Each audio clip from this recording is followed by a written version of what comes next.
축구에서 등번호는 선수를 식별하는 단순한 숫자에 불과할 때가 많지만 어떤 클럽에서는 특정 번호가 그 이상의 의미를 가집니다. 그리고 맨유에서 등번호 7번은 바로 그런 존재로 맨유의 7번은 그 시대 최고의 주인공에게만 허락되는 번호였습니다. 하지만 그 번호는 어느 순간부터 누구도 감당할 수 없는 무거운 저주가 되어버렸는데 오늘은 맨체스터 유나이티드의 7번이라는 영광과 저주가 공존하는 번호에 대해 알아보겠습니다. 그럼 지금 바로 시작합니다. 맨유의 7번 신화는 한 명의 북아일랜드 천재로부터 시작되었는데 1960년대 버스비 감독의 시대에서 혜성처럼 등장한 조지 베스트였습니다. 그는 축구선수를 넘어서 시대의 아이콘으로 비틀즈의 멤버 같은 외모와 스타일을 지녔고 그라운드 위에서는 누구도 막을 수 없었던 드리블과 예측 불가능한 플레이를 보여준 선수였습니다. 조지 베스트를 통해서 맨유의 7번은 단순히 뛰어난 윙어의 번호가 아닌 팀의 운명을 바꿀 수 있는 천재의 상징이 되었습니다. 베스트의 시대 이후 7번은 롭슨과 같은 리더들을 거치며 7번이라는 그 의미를 점차 더해갔고 1992년 이 등번호의 역사를 완전히 바꾸어 놓을 한 남자가 올드 트래포드에 도착하게 되는데 그 선수는 바로 에릭 칸토나였습니다. 26년간 리그 우승이 없었던 맨체스터 유나이티드에 칸토나는 구세주처럼 나타났는데 깃을 세운 유니폼과 당당한 걸음걸이 그리고 그라운드를 지배하는 압도적인 카리스마로 그는 단순한 선수가 아니었습니다. 칸토나의 발끝에서 PL 시대 맨유의 첫 번째 왕조가 시작되었고 7번은 이제 천재를 넘어 팀 전체를 이끄는 왕의 번호가 되었죠.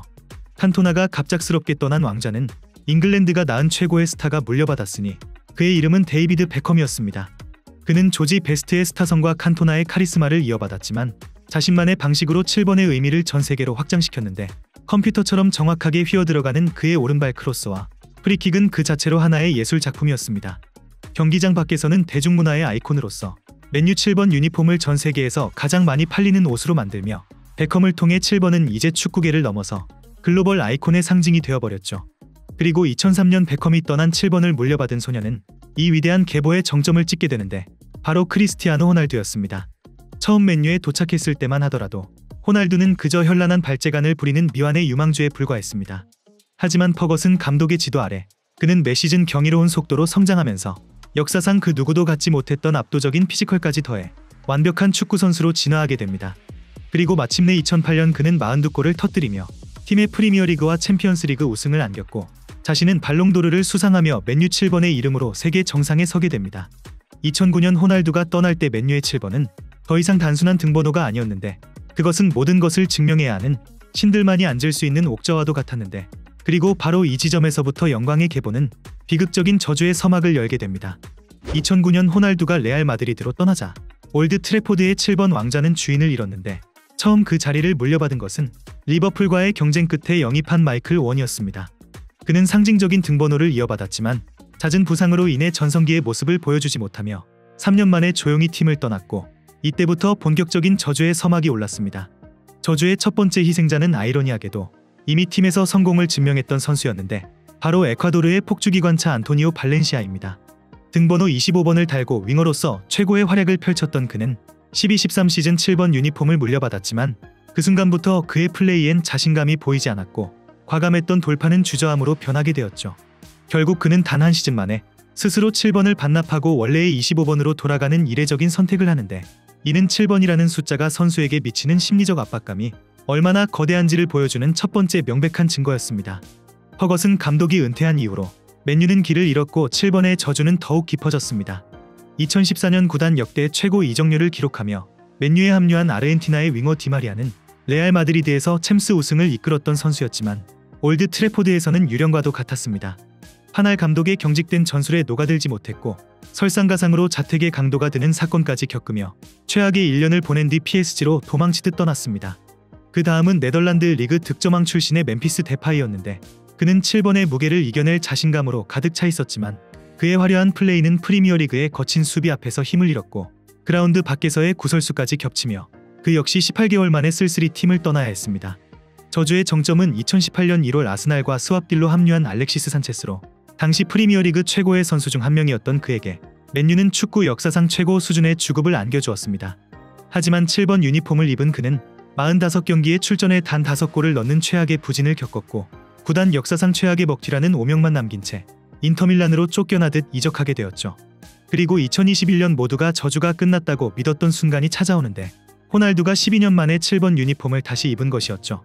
그는 복귀 시즌 24골을 터뜨리며 여전히 기량을 과시했지만 팀은 오히려 분열되고 말았는데 그의 존재는 팀의 전술적 균형을 무너뜨리고 결국 감독과의 불화와 충격적인 인터뷰 끝에 씁쓸하고 불명예스러운 방식으로 팀을 떠나야만 했습니다.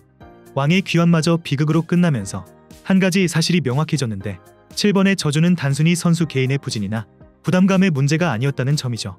그것은 퍼거슨이라는 위대한 리더와 안정된 시스템이 사라진 이후 방향성을 잃고 10년 넘게 포류해온 맨유라는 클럽 전체의 몰락을 같이 하는 거대한 비극의 상징이었습니다.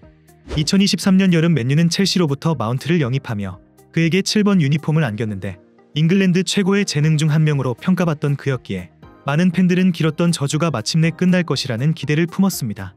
하지만 2025년 현재 마운트가 보낸 지난 두 시즌은 그 기대가 얼마나 섣불렀는지를 보여주었습니다. 첫 시즌은 잦은 부상으로 신음했고 두 번째 시즌에는 더 많은 경기에 나섰지만 7번이라는 이름값에 걸맞은 압도적인 영향력을 보여주진 못했습니다. 그는 분명 성실하고 재능 있는 선수이지만 경기의 흐름을 단번에 바꾸는 선수의 모습과는 거리가 있었습니다. 결국 마운트의 사례는 7번의 저주가 단순히 선수의 기량 문제를 넘어서 더 깊고 구조적인 문제와 얽혀있음을 증명하고 있습니다. 퍼거슨 시대 이후 맨유는 명확한 철학 없이 그저 슈퍼스타 영입에만 매달리는 행보를 보여왔습니다. 디마리아 산체스와 같은 선수들은 분명 월드클래스였지만 구단은 그들을 어떻게 활용할지에 대한 전술적 계획 없이 단지 이름값만 보고 영입을 해온 것이었죠. 그 결과 선수들은 혼란스러운 시스템 속에서 길을 잃었고 팬들의 과도한 기대와 7번이라는 무게감은 그들을 더욱 깊은 부진의 늪으로 밀어넣었죠. 결국 7번의 저주는 한때 강력했던 제국이 방향을 잃고 헤매는 동안 과거의 영광을 재현해줄 단 한 명의 구원자를 찾으려 했던 클럽의 조급함과 잘못된 철학이 만들어낸 합작품이었습니다.